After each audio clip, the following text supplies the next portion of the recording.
Air India విమాన ప్రమాదం ఎలా జరిగింది? ప్రమాదానికి అసలు కారణం ఏంటి అన్న దానిపై దర్యాప్తు చేస్తున్నారు. కీలకమైన బ్లాక్ బాక్స్ కూడా దొరకడంతో ప్రమాదానికి గల కారణాలు తెలిసే ఛాన్స్ ఉంది. అలాగే డిజిటల్ వీడియో రికార్డర్ ని కూడా స్వాధీనం చేసుకున్నారు అధికారులు.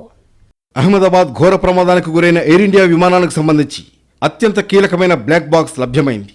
భవన శిథిలాల నుంచి దీన్ని స్వాధీనం చేసుకున్నట్లు తెలిపిన air craft accident investigation bureau రాష్ట్ర ప్రభుత్వానికి చెందిన 40 మంది సిబ్బంది పౌర విమానయాన శాఖ బృందాలతో కలిసి పనిచేస్తున్నట్లు తెలిపింది. విమానంలో కీలకంగా ఉండే బ్లాక్ బాక్స్ లోని సమాచారాన్ని విశ్లేషిస్తే ప్రమాదానికి గల ఖచ్చితమైన కారణాలను తెలుసుకునే వీలు కలుగుతుంది. విమానం కూలిన బీజా మెడికల్ కాలేజీ హాస్టల్ భవనంపై బ్లాక్ బాక్స్ దొరికింది. విదేశాల్లోని ల్యాబ్లలో బ్లాక్ బాక్స్ ను విశ్లేషించనున్నారు నిపుణులు.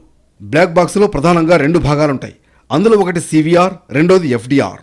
సివిఆర్ లో పైలట్, కో పైలట్ మాట్లాడే మాటలు రికార్డ్ అవుతాయి. బ్లాక్ బాక్స్ లో చివరి 2 గంటల ఆడియో రికార్డ్స్ ఉంటాయి.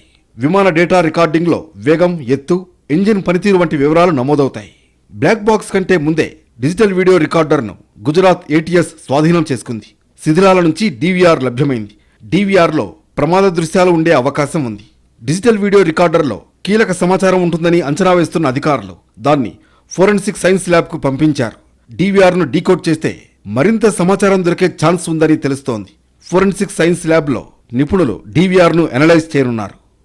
International Civil Aviation Organization protocols ప్రకారం ఏఏఐబి దర్యాప్తు జరుగుతోంది. అదే సమయంలో కేంద్ర ప్రభుత్వం నిపుణులతో హై లెవెల్ కమిటీ ఏర్పాటు చేసింది. ఆ కమిటీ కూడా ప్రమాదంపై దర్యాప్తు చేయనుంది. నేషనల్ ఇన్వెస్టిగేషన్ ఏజెన్సీ, గుజరాత్ ఏటీఎస్లతో పాటు ఇతర దర్యాప్తు సంస్థలు కూడా విమాన ప్రమాదంపై దర్యాప్తు చేయనున్నాయి.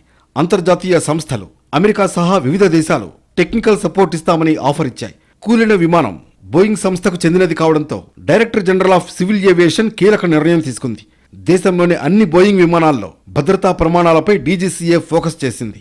భారత్లో అన్ని బోయింగ్ విమానాలను తనిఖీ చేయాలని నిర్ణయం తీసుకుంది.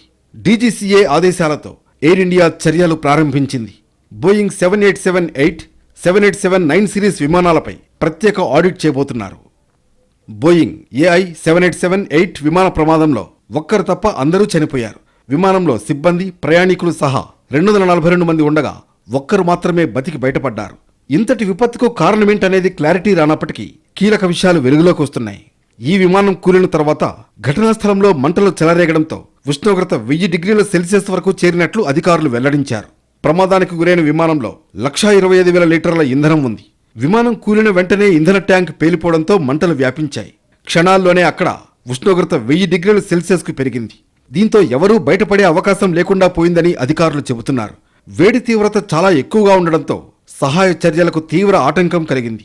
ప్రమాదం జరిగిన ప్రాంతంలో పక్షులు, కుక్కలు సహా ఇతర జంతువులు కాలి బూడిదయ్యాయి. ఎటు చూసినా శిథిలాలే కనిపించాయి. వాటి కింద తీవ్రంగా కాలిపోయిన ప్రయాణికులను గుర్తించడం సవాల్గా మారింది.